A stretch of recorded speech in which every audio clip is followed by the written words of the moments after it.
Je vais dire le meilleur pour la fin, mais c'est aussi l'histoire un peu triste que j'ai eu à vivre dans le Boa BD Festival. C'est la disparition d'un artiste que j'ai beaucoup aimé.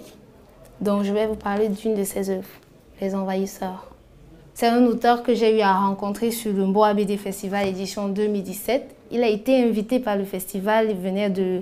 c'est un Ivoirien. Parce que lors du festival, on invite beaucoup d'auteurs. J'ai aimé vraiment travailler avec ce monsieur. Lors de nos échanges, il a un peu parlé de comment est-ce que les cours se passaient en Côte d'Ivoire. Il était plutôt impressionné par le système éducatif au Cameroun. Donc c'était plutôt un échange. On est toujours en train de faire des ping-pong ivoiriens, camerounais. Et là, pour le coup, on a beaucoup échangé, mais de manière constructive. Hein. Benjamin Kouadio est l'un des auteurs que j'ai rencontré la première fois sur le festival de la bande dessinée. C'est celui qui m'a il m'a beaucoup marqué en fait. Benjamin Kouadio est illustrateur. Je parle au présent, alors qu'il est déjà parti en fait. Il était également professeur, en dehors d'être artiste, auteur.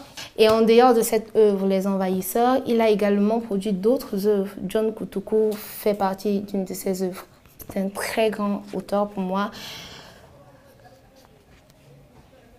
C'était ma minute de silence, ou ma seconde de silence. Du coup, la couverture, elle est noire. Elle est noire pourquoi Les Envahisseurs? Les Envahisseurs. La famille africaine, on aime la famille. On aime la famille, on aime l'Afrique. Et Les Envahisseurs, en fait, l'histoire parle de quoi? C'est une famille. Sika Saibon, il vit à Abidjan. Il est ivoirien, il a une famille. Et il couvre de jours plutôt paisibles et tout. Sauf qu'ils vont recevoir des invités pas invités du tout. C'est la famille, ce sont ses oncles qui viennent du village.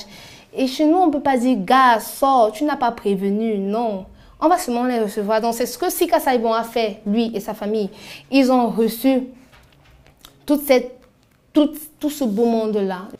Donc, les envahisseurs arrivent, ils viennent du village, ils mangent, ils se goinfrent, ils sont pépères, c'est la famille, on ne peut pas les mettre dehors. Comment on fait pour mettre dehors l'oncle qui vient du village sans risquer de se faire maudire à tout jamais? Non, on ne peut pas. C'est ce que Sika Saibon a fait, lui et sa famille. Ils ont souffert. Sauf que l'histoire commence de manière très naïve. Mais au milieu de l'histoire, tu te rends compte que les gars, ils ne sont pas venus pour le bien. Ils ne sont pas venus pour une simple visite de courtoisie. Non, ils sont venus pour mettre vraiment du piment. Et pas du bon piment dans cette famille. Parce que dans la BD, tu auras l'occasion de découvrir cette dame qui, elle s'est revendiquée comme étant la sorcière. Elle veut mettre Sika Saibon en prison, ce qu'elle va d'ailleurs réussir. C'est un peu le triste de l'histoire. Elle veut gâter cette famille. Elle veut que les enfants meurent. Donc la Go, elle a décidé de finir avec eux, qu'elle ne veut pas voir leur tête. L'histoire est assez triste au milieu.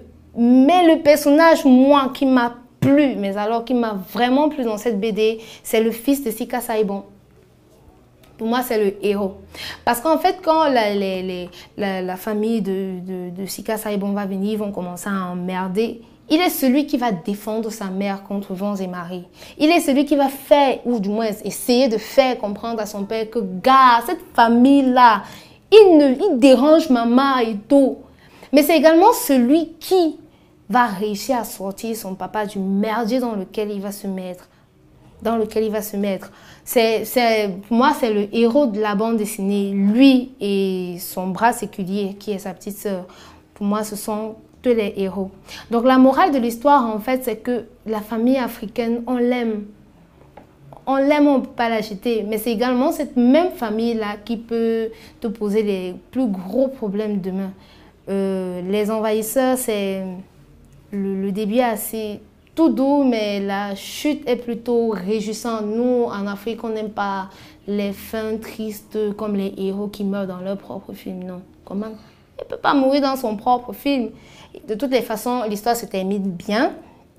Et Les Envahisseurs de Benjamin Kouadio, c'est une œuvre qui m'a beaucoup plu et qui plaira à plusieurs.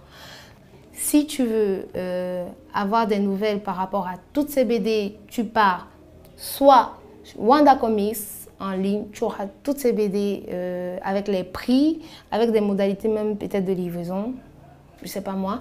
Mais même sur la plateforme du Boa BD, tu auras également toutes ces œuvres-là présentées à toi.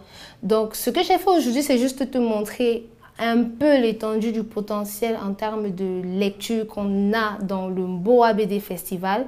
Mais c'était également te montrer que voilà, ne dis pas demain qu'il n'y a pas de BD camerounaise, qu'il n'y a pas de BD africaine. On est riches les mecs. Donc achetez nos œuvres, achetez Android Night, achetez Cathy de Georges Pondy, encouragez les auteurs camerounais à vous donner de la joie et recommençons la lecture. Si possible, commençons par là. Moi, j'ai recommencé la lecture par là. Donc, moi, je te dis bisous, bisous, bye bye, à la prochaine si jamais tu veux de moi.